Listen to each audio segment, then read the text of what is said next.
வணக்கம். இது பரதி ஊடகத்தின் மதிய நேர பிரதான செய்திகள். முதலில் தலைப்புச் செய்திகள்.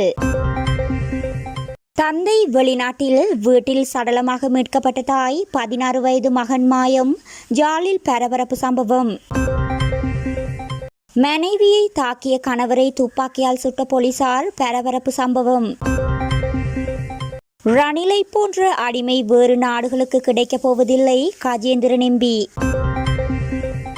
மட்டக்களப்பு சத்துருக்கொண்டானில் ஆணொருவரின் மண்டையோடு மற்றும் எலும்புகள் மீட்பு. சாதாரணதர பரீட்சைக்கு தோற்றவிருந்த மாணவன் மீது தேரர் கொடூர தாக்குதல்.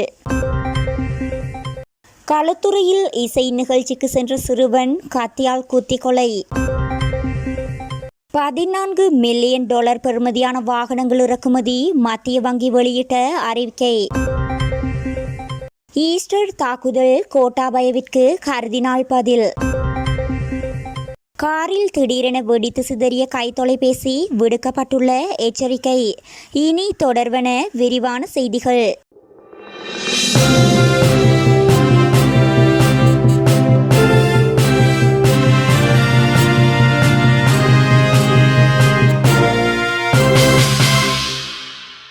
யாழ்ப்பாணம் தெல்லிப்பளை பகுதியில் வீடொன்றில் இருந்து சந்தேகத்திற்கிடமான முறையில் பெண்ணின் சடலம் கண்டுபிடிக்கப்பட்டுள்ளது. தெல்லிப்பளை பகுதியைச் சேர்ந்த 37 வயதுடைய பெண்ணே இவ்வாறு உயிரிழந்துள்ளார். அதேவேளை உயிரிழந்த பெண்ணின் மகனான 16 வயதுடைய சிறுவன் வீட்டிலிருந்து காணாமல் போயுள்ளதுடன் வீட்டின் சுவர்களில் இரத்த கறைகளும் காணப்படுகின்றன. அவர் தனது 2 பிள்ளைகளுடன் வசித்து வந்ததாகவும் கணவர் வெளிநாட்டில் இருப்பதாகவும் தெரிய வருகின்றது.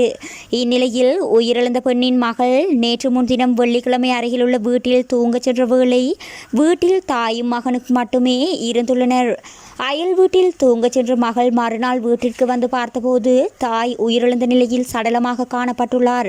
அதேவேளை தனது சகோதரன் வீட்டில் இல்லாததையும் அறிந்துள்ளார். அது தொடர்பில் அயல் வீட்டாருக்கு தெரியப்படுத்தியதை அடுத்து அயல் வீட்டார் போலீசாருக்கு அறிவித்துள்ளனர்.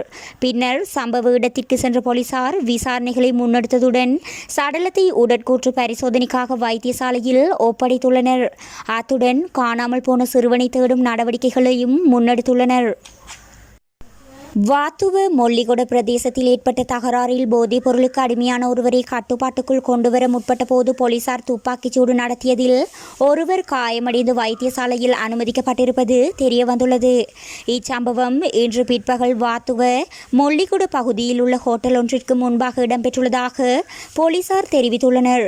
போதைப் பொருளுக்கு அடிமையானவர் என அடையாளம் காணப்பட்ட காயமடைந்த நபர் தனது மனைவியின் கழுத்தை கண்ணாடி பாட்டிலால் அறுத்து பலத்த காயங்களை ஏற்படுத்தியதாக போலீசார் தெரிவித்தனர். இச்சம்பவம் குறித்து தகவல் கிடைத்ததும் போலீஸ் அதிகாரிகள் குழு சம்பவ இடத்திற்கு விரைந்து சென்றமையும் குறிப்பிடத்தக்கது.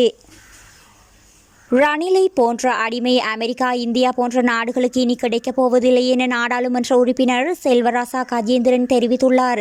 குறித்த விடயத்தினை அவர் நேற்று இடம்பெற்ற ஊடகவியலாளர் சந்திப்பொன்றில் கூறியுள்ளார். இது தொடர்பில் மேலும் தெரிவிக்கையில், மஹிந்த தன்னை ஒரு தேசிய வீரனாக காட்டிக்கொண்டாலும் அவரும் அவர் தலைமையிலான மொட்டு கட்சியும் மிக மோசமாக அடிமை நிலையிலேயே இருக்கின்றது, இறைமை பறிபோகின்றது என சொல்லிக்கொண்டு உங்களுடைய முழுவதையும் சீனாவிற்கும் ஏனைய நாடுகளுக்கும் விட்டுக் கொடுக்கப் போகின்றீர்கள் என குறிப்பிட்டுள்ளார். மட்டக்களப்பு சத்துருக்கொண்டான் கண்ணகி அம்மன் ஆலயத்தின் பின்பகுதியில் உள்ள உப்பாற்றில் அடையாளம் தெரியாத ஆணொருவரின் மண்டையோடு மற்றும் எலும்புகள் மீட்கப்பட்டுள்ளதாக கொக்குவில் போலீசார் தெரிவித்துள்ளனர். குறித்த மண்டையோடு மற்றும் எலும்புகள் நேற்றைய தினம் மீட்கப்பட்டுள்ளது. சத்துருக்கொண்டான் கண்ணகி அம்மன் ஆலயத்தின் பிற்பகுதியில் உள்ள ஆற்றில் நேற்று மதியம் மீன்பிடியில் ஈடுபட்ட மீனவர் ஒருவரின் வலையில் மண்டையோடு மற்றும் 2 எலும்புக்கூடுகள் சிக்கியதை அடுத்து அதனை கரைக்கு கொண்டு வந்துள்ளனர். இது தொடர்பாக போலீசாருக்கு தெரிவிக்கப்பட்டதை அடுத்து சம்பவ இடத்திற்கு விரைந்த போலீஸ் தடயவியல் பிரிவினர் விசாரணையில் 40 வயதுக்கு உட்பட்ட ஆணொருவரின் மண்டையோடு என தெரிவித்துள்ளனர். இதையடுத்து மீட்கப்பட்ட மண்டையோடு எலும்புகள் மட்டக்களப்பு போதனா வைத்தியசாலையில் பிரேத பரிசோதனைக்காக ஒப்படைக்கப்பட்டுள்ளது. இதேவேளை மீட்கப்பட்ட மண்டையோடு கடந்த பிப்ரவரி மாதம் 17ஆம் தேதி காணாமல் போயுள்ள மனநலம் குன்றிய 28 வயதுடைய இளைஞனான பழைய பணிச்செயலியைச் சேர்ந்த செல்வராசா நிதுசன் என்பவரது மண்டையோடு என அவரது உறவினர்கள் தெரிவித்துள்ளனர். நடைபெறவுள்ள சாதாரண தர பரீட்சைக்கு தோற்றவிருந்த மாணவன் தனது தோழியுடன் விகாரைக்கு சென்ற நிலையில் அவர்கள் இருவர் மீதும் குறித்த விகாரையின் விகாராதிபதி கடுமையாக தாக்கியதாக காவல் நிலையத்தில் முறைப்பாடு அளிக்கப்பட்டுள்ளது. தேரரின் தாக்குதலின் காரணமாக நாளை திங்கட்கிழமை தொடங்கவுள்ள சாதாரண தர பரீட்சைக்கு குறித்த அந்த மாணவனால் தோற்ற முடியாத நிலை ஏற்பட்டுள்ளதாக கூறப்படுகிறது. இதேவேளை சம்பவத்துடன் தொடர்புடைய பிக்கு கைது செய்யப்பட்டு நீதிமன்றில் முற்படுத்தப்பட்ட பின்னர் பிணையில் விடுவிக்கப்பட்டுள்ளார்.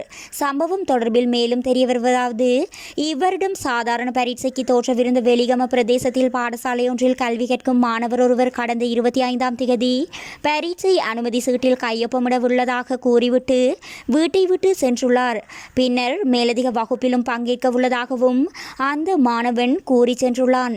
ஆனால் மேலதிக வகுப்பு நடைபெறாததால் தனது தோழியுடன் அப்பகுதியில் உள்ள விகாரைக்கு சென்றுள்ளார். அங்கு குறித்த விகாரையின் விகாராதிபதி மாணவனையும் அவருடன் சென்ற தோழியையும் ஈர்க்குமாறால் தாக்கியுள்ளதாகவும் தெரிவிக்கப்படுகிறது. களுத்துறை பாணந்துறை பகுதியில் இடம்பெற்ற இசை நிகழ்ச்சியொன்றில் சிறுவன் ஒருவர் கத்தியால் குத்தி கொலை செய்யப்பட்டுள்ளதாக காவல்துறையினர் தெரிவித்தனர். குறித்த சம்பவம் இன்று அதிகாலை இடம்பெற்றுள்ளதாக தெரிவிக்கப்பட்டுள்ளது. இசை நிகழ்ச்சியில் இருவருக்கு இடையில் வாக்குவாதம் ஏற்பட்டுள்ளதை அடுத்து பழம் வெட்டும் கத்தியால் குறித்த சிறுவன் குத்தி கொலை செய்யப்பட்டதாக பாணந்துறை வடக்கு காவல்துறையினர் குறிப்பிட்டனர். இதன்போது பாணந்துறை பரத்த வீதியைச் சேர்ந்த 17 வயதுடைய சிறுவனே சம்பவத்தில் உயிரிழந்துள்ளார். தாக்குதலை மேற்கொண்ட இளைஞன் கைது செய்யப்பட்டுள்ளதுடன் தாக்குதலுக்கு பயன்படுத்தப்பட்ட கத்தியையும் காவல்துறையினர் கைப்பற்றியுள்ளனர். இதேவேளை சம்பவம் தொடர்பான மேலதிக விசாரணைகளை பாணந்துறை வடக்கு காவல்துறையினர் முன்னெடுத்துள்ளமை குறிப்பிடத்தக்கது. ஜனவரி முதல் மார்ச் வரையிலான காலப்பகுதியில் 14 மில்லியன் அமெரிக்க டாலர் பெறுமதியான தனியார் வாகனங்கள் இறக்குமதி செய்யப்பட்டுள்ளதாக இலங்கை மத்திய வங்கி தெரிவித்துள்ளது. இலங்கை மத்திய வங்கியின் பொருளாதார ஆய்வு திணைக்களம் வெளியிட்டுள்ள அறிக்கையில் இந்த தகவல் குறிப்பிடப்பட்டுள்ளது. அறிக்கையின்படி இந்த ஆண்டு ஜனவரி மற்றும் மார்ச் மாதங்களுக்கு இடையில் 14.4 மில்லியன் அமெரிக்க டாலர் மதிப்புள்ள தனியார் வாகனங்கள் இறக்குமதி செய்யப்பட்டுள்ளன. மேலும் மார்ச் மாதத்தில் இறக்குமதி செய்யப்பட்ட தனியார் வாகனங்களின் பெறுமதி 4.9 மில்லியன் அமெரிக்க டாலர்களாகும். அத்துடன் அந்த காலப்பகுதியில் 34.8 மில்லியன் அமெரிக்க டாலர் பெறுமதியான மசாலா பொருட்களும் இறக்குமதி செய்யப்பட்டுள்ளமை குறிப்பிடத்தக்கது. ஈஸ்டர் ஞாயிறு தாக்குதல் தொடர்பான ஆணைக்குழுவின் பரிந்துரைகளை நடைமுறைப்படுத்தாமல் நசுக்கிய கோட்டாபய ராஜபக்சவின் நடவடிக்கைகளையே தற்போதைய அரசாங்கம் மேற்கொண்டு வருவதாக பேராயர் மல்கம் கர்தினால் ரஞ்சித் தெரிவித்துள்ளார். முன்னாள் அதிபர் கோட்டாபய ராஜபக்ச விடுத்துள்ள அறிக்கைக்கு பதிலளிக்கும் வகையிலேயே அவர் இதனை கூறியுள்ளார். இதேவேளை உயிர்த்த ஞாயிறு தாக்குதல் தொடர்பில் கொழும்பு பேராயர் கர்தினால் மல்கம் ரஞ்சித் ஆண்டகை முன்வைத்த குற்றச்சாட்டுகளை தான் நிராகரிப்பதாக ஸ்ரீலங்காவின் முன்னாள் அதிபர் கோட்டாபய ராஜபக்ச தெரிவித்திருந்தார். இந்த தாக்குதல் தொடர்பான விசாரணைகளையும் சட்ட நடவடிக்கைகளையும் அரசியல்வாதிகளால் மாத்திரம் முன்னெடுக்க முடியாதெனவும் காவல்துறையினருக்கும் குறித்த செயற்பாட்டில் பாரிய பங்கு இருப்பதாகவும் கோட்டாபய ராஜபக்ச வெளியிட்ட அறிக்கையில் தெரிவித்திருந்தமை குறிப்பிடத்தக்கது. ஹொரணை பகுதியில் காரின் முன்பகுதியில் வைக்கப்பட்டிருந்த கைத்தொலைபேசி திடீரென வெடித்து சிதறி தீப்பற்றி எரிந்த சம்பவம் ஒன்று இடம்பெற்றுள்ளது. சூரிய ஒளி நேரடியாக படும் இடத்தில் வாகனம் நிறுத்தி வைக்கப்பட்டிருந்த நிலையில் அதிக வெப்பத்தால் குறித்த அனர்த்தம் இடம்பெற்றுள்ளதாக தெரிவிக்கப்படுகின்றது. எனவே கடும் வெப்பம் நிலவும் பகுதிகளில் வெளியில் வாகனத்தை நிறுத்தி கைத்தொலைபேசியை உள்ளே வைத்துவிட்டு வெளியேற வேண்டாம் எனவும் எச்சரிக்கப்பட்டுள்ளது. இதேவேளை நாட்டின் சில பகுதிகளில் நாளைய தினம் அதிகமான வெப்பமான காலநிலை நிலவும் சாத்தியம் காணப்படுவதாக எதிர்வு கூறப்பட்டுள்ளது.